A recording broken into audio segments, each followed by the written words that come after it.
با نام خدا و عرض سلام احترام به خدمت شما بینندای عزیز کانال هراتبورگ، برنامه شام غریبان. خوشحالیم که یک روز دیگر الله پاک ما توفیق داد که در خدمت شما باشیم. ما امروز وکیل صاحب این قریه تماس گرفتم که یک بیوزنه که 6-7 نفر خرچخور داره، خیلی پریشونی از این آدم میگذره است که مجبوری کمر همت بستم به مثل مرتکا گندم میدروم. خب شما فکر کنیم، شما دوستایی که به کشورهای خارجین به مادر به سیاست کمک کنیم. اگر شخصی که مجبور نباشه، خود شما فکر کنیم یک زن و پال گندم چی معنی میده که برم سیاست توقعش به دست خود بگیرم، منگال به دست خود بگیرم، برم گندم بدروم. همراه ما باشیم، در خدمت شما هستیم. بینندای نازنین، در کنار مادر هستیم. شما نگاه کنیم. مادر جان مونده نباشین. سلامت باشین برادر، شما مونده نباشین. سلامت باشین، زنده باشین. مادر جان یک کار جالبی من به شما میبینم.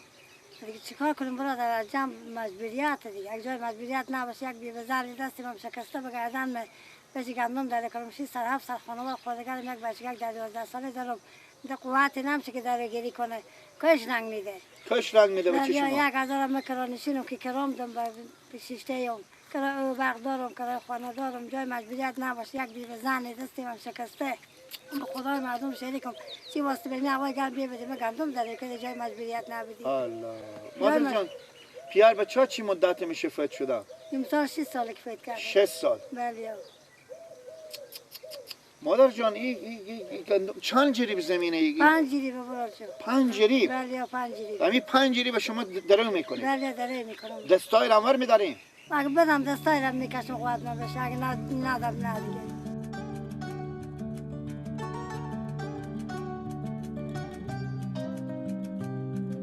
جای مجبوریت نباشه، به می هوای گرم همون جوانای کمر بسته نمیتونه که داره گری کنم که یک مشت پیزار جای مجبوریت نباشه من میتونه که داره کنم. جای مجبوریت داره میگم که هر قطعه چشای میزیه که خون لازم نیست نماز میخونم، میام به بلای داره میایم، داره میکنم تا میرم لعشم به خانه میفتم. الله. از 5 بجه صبح که میگم آخوند صاحب آذان میدن که نماز میخونم میام تا چند بجه نماز دیگه؟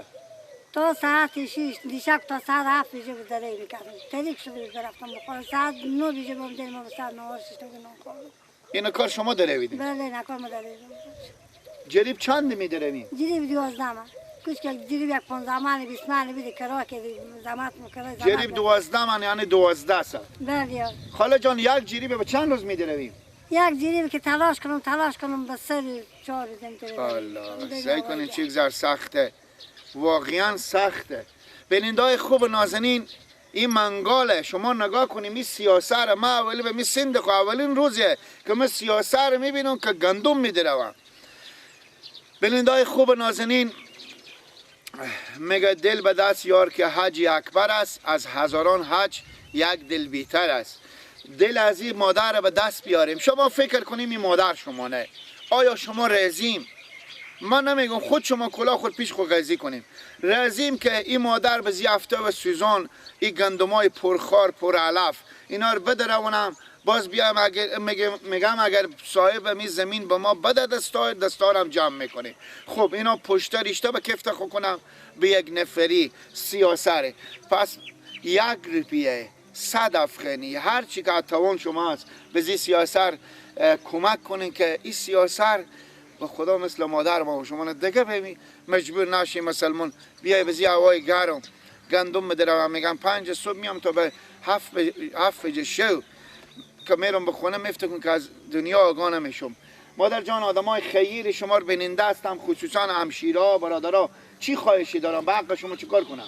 به حق من میگم تشکر از شما برادر که بیاید از حال قریبا و اول گرفتیم دل قریبا به دست بیارید که کمک به راه خدا و نام الله بکنم که الله به دستگیری کنه، کمک کنه، بیاد خدا باشم، بیاد الله باشم که من یک بی‌وزنی که از این خیری و زری زحمت من کم ترک باش. خدای پاک شما مادر جان پریشونی نجات بده. آمین. تا برادران نجات بده. زنده باشین مادر جان، گریه نکنین، خیر باشه، گپ بینی هیچ مشکلی جای نداره. مجبوریت نباشه. یک مشت پیزار افتاده بر مرد داره و من دستک شما چیکار شده؟ این به زمین خورده بود برادر، خار خیلی استیمی که برای مکان بسته داره میکنم تو دفع کنم. بلندای خوب نازنین، به مادر کمک کنیم که خدای پاک بازرت و آخرت برای شما کمک کنه. باز به سر می پل گندم یا میریم به داخل خونه و به جلو می دوربین دل مادر خوشحال میسازیم. هر وقت که مادر اشک اینا بس تا خنده کردم بفهمین که خدای پاک 100 برابر برای شما مزد میده. بخیر باشیم، خداوند شما را عزت بده. تشکر از شما، بخیر باشیم. خدا حافظ و ناصر شما.